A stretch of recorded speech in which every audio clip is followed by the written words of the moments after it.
Good morning, afternoon, or evening, depending when you're watching this update. Joel Seach here, Principal Advisor from Harpal Financial Group.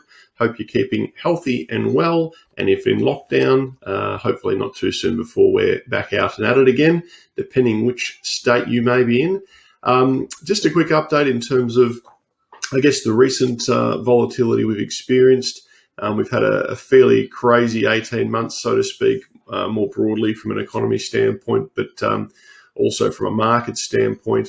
And I guess just the last month of September, which was, I believe, the first negative month we've received in the market, just goes to show how crazy the ride was, such a roller coaster, and how the markets will still have their periods of time when they do happen to go negative, which happens. And I guess the reminder or the update today was, at some stage, markets aren't linear. They won't go up in the same direction. Expect an adjustment, a so-called crash or a sell-off to occur. It's happened numerous times over the history of markets. It always occurs. And the more you're prepared and the more you have an expectation that things will occur like that, the better prepared you'll be for the emotional roller coaster that will occur, because things don't always go that way. They'll go that way over a period of time.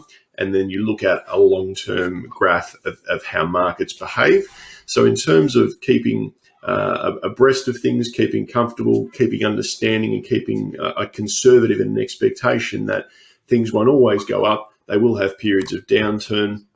And I guess history shows us that overall, especially during the COVID recent pandemic we've had with the markets, and how drastically things sold off, but then also how drastically things recovered. And things recovered so quickly that the cases were getting worse and things were getting worse globally, and the markets were still recovering.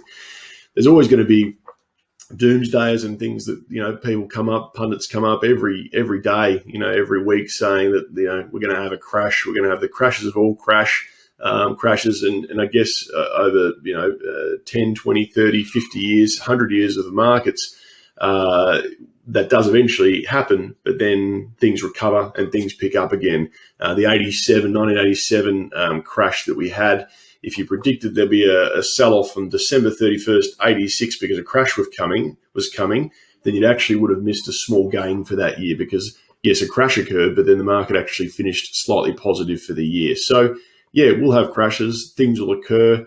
Markets will be chaotic, as they always are. However, when invested in quality and well diversified, we'll be able to steer through those things, and we will be able to go through without having too much extra worry that isn't really required. The Reserve Bank of Australia also met yesterday.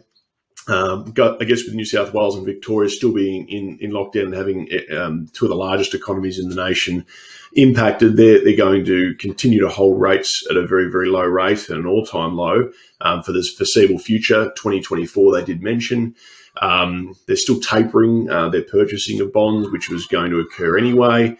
They spoke broadly about the housing market. They're not jumping into anything there, but they think there'll be some maybe macro-prudential adjustments made, which just means they might look at, the APRA might look at adjusting some of the lending standards just to try to quell the housing growth. But I guess talking about the housing growth and potentially having extra supply come on, that may temper things a little bit as well. But keep an eye out for that. Our neighbours across the ocean, New Zealand, are actually starting to raise rates now, just because they're in a different situation to us. They've got lower rates and cases, so they're raising their interest rates. Australia's keeping them low because of, I guess, the jump in cases we've had here, and Victoria and New South Wales being economically impacted a bit more than the broad of Australia. But they do feel optimistic that once we are out of lockdown, that recovery will occur fairly swiftly, maybe not as quickly as last time, but swiftly enough. So that's just more of a broad update in terms of the economy, how we're going in Australia. Abroad, some of the things that have caused the markets, which is a company out of China called Evergrande. We're seeing the US talking about raising the debt ceiling and when they're going to lift interest rates or taper their purchasing. So there's a few things that are causing the market movement, but the main thing is to steer through this, keep calm, keep on track with our goals and our path, and reach out if any questions, any concerns, any worries. Always here to have a chat when you need to. Hope you're keeping well, keeping healthy. Take care, and look forward to catching up with your review soon. Joel Seach, Principal Advisor, Harpel Financial Group. Bye for now.